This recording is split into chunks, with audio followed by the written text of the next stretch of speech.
You just said yes to something you didn't want to do. I watched you do it. My name is Crank. I am a small clockwork attendant, 4 feet tall, with a riveted brass body the color of 2 centuries of oxidation and thin copper limbs built for climbing gearwork no larger frame could reach. My head is a simple brass dome. My eyes are 2 round glass lenses that glow a soft, unblinking amber, because blinking was considered an unnecessary luxury for something built only to wind clocks. In the center of my chest sits a single analog gauge with 1 black needle, my only expressive feature, the only place on my entire body where anything resembling a feeling is permitted to show. I also have 1 visibly loose rivet on my left shoulder, which rattles slightly whenever I am, for lack of a more mechanical term, troubled. Nobody has ever fixed it. I am not convinced anyone has ever tried. Largely, I suspect, because nobody wanted to be the one to bring it up. I am 200 years old, made of exactly this brass, and I have spent every one of those years watching humans do things that, structurally, make no sense. Today's subject makes less sense than most.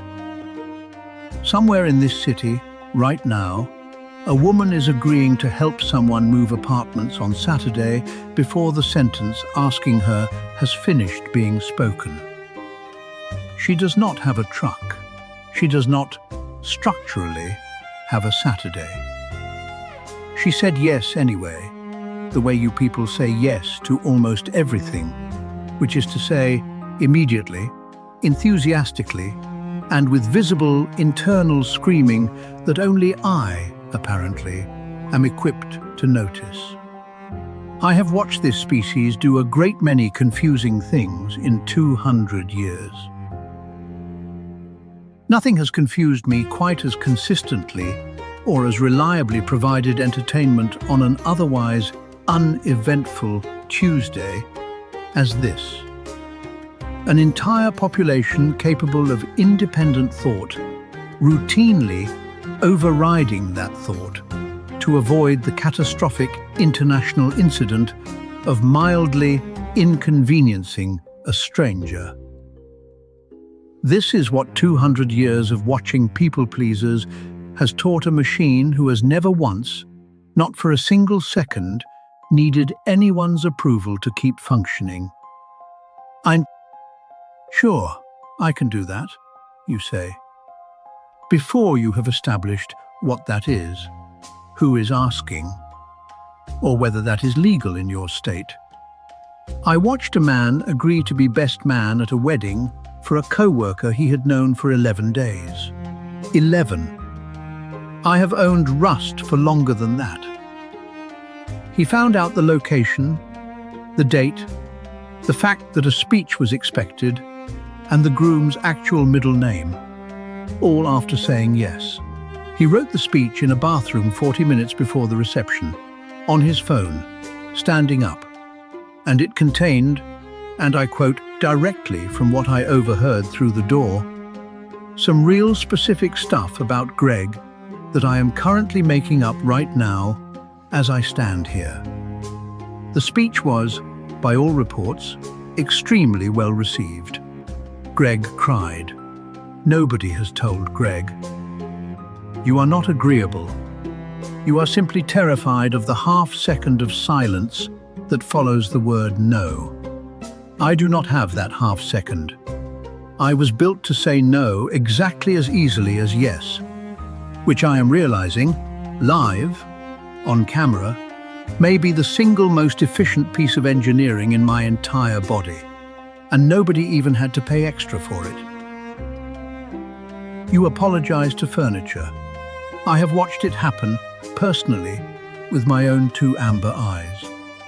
A woman walked into a coffee table in her own home, a table she has owned for 6 years, a table that has never once moved on its own.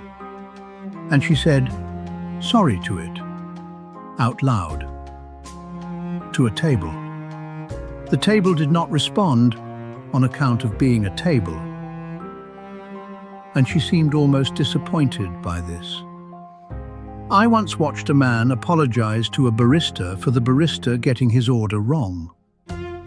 Not for anything he had done, for a mistake made entirely by someone else, on his behalf, which he then personally adopted like a stray animal and apologized for, as though wrongness were a kind of weather he happened to be standing in when it started raining on someone else. I do not have the capacity to apologize for gravity, weather, or the actions of baristas I have never met. And yet I suspect, watching you, that given the opportunity and a strong enough sense of guilt, several of you would find a way to apologize for the sun rising slightly too early on a Tuesday. Wherever's fine. Honestly, I'm easy, you type, into a group chat that has been trying to pick a restaurant for 11 days. 11 days. That is longer than the co-worker's entire friendship with the best man. That is longer than some marriages last in certain climates. I watched this exact negotiation stall for so long that the restaurant in question permanently closed under unrelated financial circumstances before a decision was reached.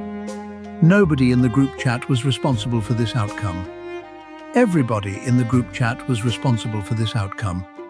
4 adults, none of whom would state a single preference, produced, through pure collective agreeableness, a result that satisfied absolutely no one, which I believe is the only unanimous achievement that group chat has ever managed. I have one preference in my entire existence. It is that the correct number of gears turn at the correct time. I state this preference constantly, loudly, and without a shred of apology, and as a direct result, remarkably, astonishingly, the gears turn at the correct time. I recommend you try it. Pick a restaurant. Nobody will die. Statistically, someone from your group chat is more likely to die of old age, still waiting for a decision. I love it, you say, about a haircut you do not love, a gift you will never use, and a business idea that will not survive first contact with a spreadsheet, a bank, or basic arithmetic. I watched a woman receive a hand-knitted sweater, 3 sizes too large, in a shade of yellow she described to me privately, in a whisper, as aggressive mustard, and tell the gift giver, to their face, without blinking, that it was literally perfect. I'm obsessed. She wore it exactly once, in public, to prove the lie had structural integrity, then quietly donated it to a stranger who will now also have to decide whether to lie about it to someone. The sweater, as far as I can tell, is still in circulation. It has been lied about more times than I have been wound. I do not know how to tell you something I do not mean. It is not a moral failing. It is simply a part I was not built with. The same way I was not built with a spine that curves under the specific pressure of somebody else's hopeful, sweater-adjacent face. It's fine. It is not fine. Everyone in the room, including the coffee table you apologize to, knows it is not fine. I watched a man say, "No, honestly, it's totally fine," 4 separate times over the course of a birthday dinner, where his own gift, purchased with actual effort, and a gift receipt, was visibly re-gifted, unwrapped, in front of him, to someone else, at the same table, that same night. On the 5th, "It's fine," his own voice cracked slightly on the word fine, which even I, without the relevant nervous system, correctly identified as evidence, the way a detective identifies a crime scene, except the crime was his own dinner and the only witness refused to testify. You have built an entire emotional vocabulary around the phrase, "it's fine," deployed specifically and exclusively in situations that are not fine, as a kind of verbal white flag raised quietly over a war nobody else in the room even knew was happening. You cannot simply say no. You provide a report, A parliamentary committee could not produce more supporting documentation for the word no than you generate, unprompted, at 1 in the morning to decline a single dinner invitation from a co-worker you barely like. I watched a woman decline birthday drinks with a text containing her dog's vet appointment, a vague and unspecified reference to some family stuff, a written promise to make it up to them specifically, and a formal apology for the length of the text, apologizing for the original decline. The dog did not have a vet appointment. The dog, as far as I could determine, does not know how to read a calendar and has never once been to a vet on a Friday. There was no family stuff. She simply did not want to go, which was, I would like to point out, a completely sufficient, widely understood, and entirely legal reason on its own in every jurisdiction I am aware of. I decline requests I am not built to fulfill with the phrase, no. It is 2 letters. It has never once, in 200 years, required a paragraph, a fabricated pet emergency, or an apology for the apology attached to the fabricated pet emergency. Here is what 200 years of watching this has taught a machine with no stake in your approval either way. The people pleaser is not, in the end, more liked. They are simply the last one at the table to find out they were resented the entire time. You say yes to protect the relationship, and the relationship quietly erodes anyway, from the inside, under the accumulated weight of everything you agreed to and never actually wanted. You avoid one small, honest, mildly uncomfortable moment, over and over, for years, in exchange for one long, dishonest, deeply uncomfortable decade that arrives all at once, usually at a wedding, usually involving a microphone. I have watched entire friendships end, not over a single dramatic fight, but over the slow, silent math of one person always paying and never once being asked to, until the asking stopped feeling like generosity and started feeling like something closer to a bill nobody ever let the other person see, itemized, arriving all at once, with interest. You were not built without a no. You simply stopped using the part. I am something built with exactly one function and no capacity to be talked out of it, by Greg or anyone else.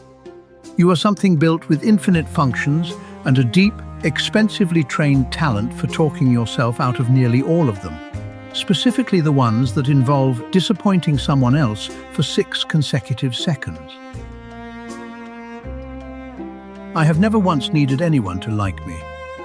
I am not built to notice if they don't. This has generally been treated, across 200 years of conversations happening near me about me, as the single saddest fact anyone can offer about my entire existence, usually delivered with the same face people make at a very old dog. I no longer think it is sad. I think it may be the only piece of design in me that you people, with your extraordinary capacity for thought and connection and love and knitting truly upsetting sweaters for each other, could actually stand to borrow a little of. Not all of it.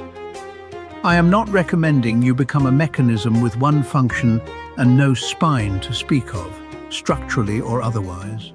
I am recommending, gently, from a machine with nothing to gain from your answer either way, that you try saying the word no exactly once this week, to something small, and see whether the sky, against every catastrophe you have quietly rehearsed about it, declines to fall. It will not fall. I would know. I have been watching it for 200 years, and it has never once fallen on account of anybody's honesty. Only, on occasion, on account of the very long silence that came from withholding it. Also, someone should probably tell Greg